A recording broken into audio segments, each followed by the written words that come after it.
اس موقع پر جہاں کئی صحابہ کرام رضوان اللہ علیہم اجمعین کی عظمت کو بیان کیا جاتا ہے، ان کی فضیلت کو بیان کیا جاتا ہے، ان کے مقام و مرتبے کو بیان کیا جاتا ہے، ان کے واقعات کو بیان کیا جاتا ہے، وہیں کئی ایسے صحابہ کرام رضوان اللہ علیہم اجمعین کو برا بھلا کہا جاتا ہے، کئی ایسے صحابہ کرام رضوان اللہ علیہم اجمعین کو گالی دی جاتی ہے۔ حالانکہ ایسے موقع پر ہمیں یہ سمجھنا ضروری ہے کہ کیا ہم اس لائق ہیں کہ ہم کسی صحابہ کرام کے اوپر انگلی اٹھائیں، اس لائق ہیں کہ ہم کسی صحابہ کرام کے خلاف ہم زبان کھولیں اور ان کو گالی دیں؟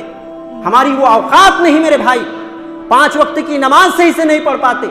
روزے صحیح سے نہیں رکھ پاتے، ہمارے اخلاق اچھے نہیں، جھوٹ اور سچ میں ملاوٹ ہے، اور اسی طریقے سے تمام وہ برے کام میں مصروف ہیں ہم، اور وہ ہم چلے ہیں صحابہ کرام رضوان اللہ علیہم اجمعین کو گالی دینے، جبکہ وہ صحابہ کرام کی وہ مقدس روحیں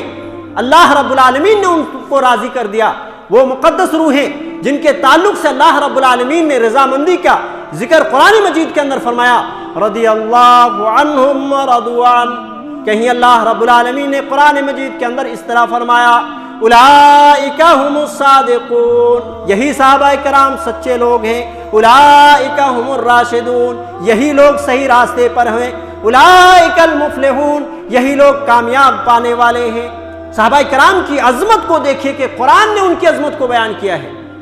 اب ان صحابہ کرام رضوان اللہ علیہم اجمعین کو ہم گالی دینے چلے ہیں، کیا ہماری اوقات ہے کہ ہم ان کو گالی دیں؟ ادنا سے ادنا صحابہ، چھوٹا سا چھوٹا صحابہ، خواہ وہ ایک ہی مرتبہ آپ صلی اللہ علیہ وسلم سے ملاقات ان کی ہوئی ہو، ایسے صحابہ کا بھی مقام و مرتبہ اتنا اونچا ہے کہ ہم ان کے پاؤں کے دھول کے برابر بھی نہیں۔ صحیح بخاری کی روایت ہے، اللہ کے رسول صلی اللہ علیہ وسلم فرماتے ہیں کہ لا تسبوا اصحابی فوالذی نفسی بیدہ، تم میرے صحابہ کو گالی مت دو، اللہ کی قسم جس کے قبضہ قدرت میں میری جان ہے،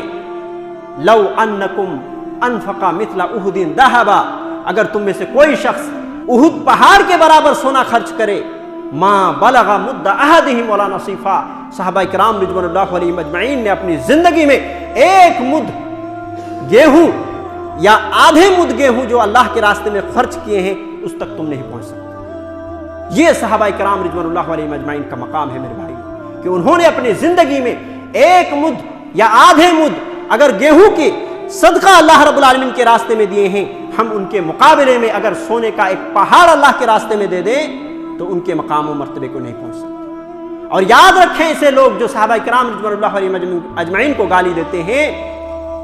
صحیح روایت ہے، مسند بزار کی روایت ہے کہ اللہ کے رسول صلی اللہ علیہ وسلم فرماتے ہیں، من سب اصحابی فعلیہ لعنت اللہ،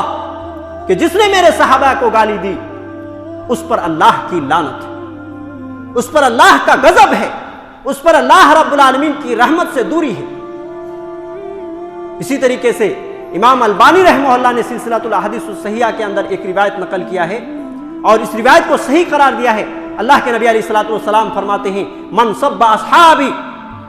فعلیہ لعنت اللہ وملائکۃ والناس اجمعین، کہ جس نے میرے صحابی کو گالی دی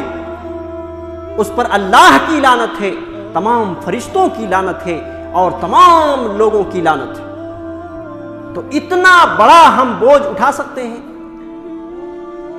جن صحابہ کرام رضوان اللہ علیہم اجمعین کا مقام و مرتبہ اتنا اونچا ہے، ان کے خلاف ہم زبانیں کھولیں